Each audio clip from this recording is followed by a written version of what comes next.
Hello साथीहरु, आज चाहिँ म हाम्रो फुसानदेखि खिमेमाथि जिल्ले भन्ने कम्पनीमा जाने बाटो र हामी कसरी जान्छौँ भन्ने कुराको सानो क्लिप देखाउन गइरहेको छु। हामी चाहिँ यहाँ फुसानको भजनतोङ भन्ने यो ठाउँमा बस्छौँ। यहाँ वल्लुमा राखेको छ साउले। यहाँबाट कहिलेकाहीँ हामी उता जानु पर्दाखेरि चाहिँ हामी गाडीमा आफै ड्राइभ गरेर कसरी जान्छ भन्ने कुरा तपाईलाई सानो क्लिप देखाउँदैछु। यो चाहिँ यहाँको बस्ती हो। हेर्नुहोस्, सबै यहाँ मान्छेहरू बस्ने हुँदाखेरि रोडमै सबै पार्किङहरू हुन्छ। यहाँबाट तपाईँहरूले हिँड्दाखेरि यहाँको बस्ती वरिपरिको रोडहरू यस्तो हुन्छ। साइडमा लगभग प्राय पार्किङै हुन्छ।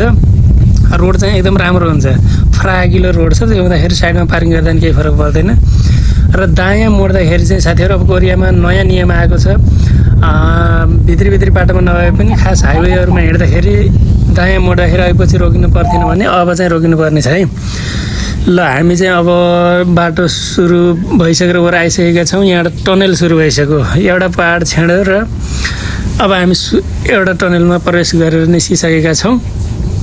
र अब कतिवटा टनल पार गर्दै जानुपर्छ अनि खोसोक दोहोरो प्रयोग कसरी गर्नुपर्छ भन्ने कुरा यहाँबाट हेर्नुहोस् है। अब यहाँबाट अगाडि गएर तपाईँले लेन चेन्ज गर्नु छ भने त्यही हिसाबले अब म्याप त हेर्नु नै पर्छ। अर्को टनल आइसक्यो, अर्को पहाड छेड्यो। फेरि कोरियामा कति पहाड छेड्या छ। हामी आधी घन्टा बाटो हिँड्दाखेरि 7-8वटा टनल पार गर्दै जानुपर्छ क्या। अब यहाँबाट चाहिँ तपाईँको एक्सप्रेस खोसोक दोहोरो प्रयोग गर्नतिर लागि तपाईँले यहाँ कोरियाको एक्सप्रेस हाइवे प्रयोग गर्दाखेरि चाहिँ सुरुमा यसरी गेटबाट छिरिन्छ। तपाईँको गाडीमा अटोमेटिक पैसा कर काट्ने थानमाल्की छ भने चाहिँ त्यहाँबाट यसरी यो लाइनबाट जाँदा काट्छ भने, छैन भने सुरुमा चाहिँ तपाईँ अर्को लेनबाट छेउको उतापट्टिको लेनबाट जानुपर्छ। र यहाँबाट अब हाइवेमा हामी प्रवेश गर्दैछौँ। यहाँबाट खोसोक दोहोरो प्रयोग भयो। यहाँबाट यो एक्सप्रेस हाइवेमा प्रवेश गरेपछि चाहिँ हामी 80देखि 100को स्पिडमा अनिवार्य हिँड्नुपर्छ। त्यसबाट निस्केर अब हामी चाहिँ उता गाउँ साइड अथवा कम्पनी साइडको रोडमा आइसकेका छौँ। खोसोक दोहोरो पार गरेर यता चाहिँ 60को स्पिडमा हिँड्नुपर्छ। यता चाहिँ ढिलो पनि हिँड्न पाइन्छ। यता चाहिँ अब लोकल गाडीहरू सबै हुन्छ।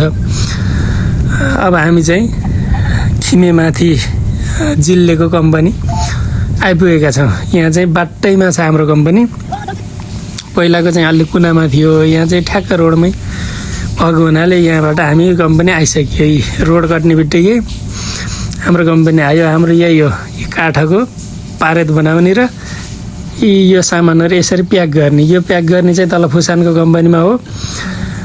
यहाँ चाहिँ यस्तो काठको पारेत बनाउने, त्यहाँ पठाउने र यसरी सामान प्याक गरेर विदेशतिर पठाउने गर्दछ। यो बिजुलीका सामानहरू हुने साथीहरू।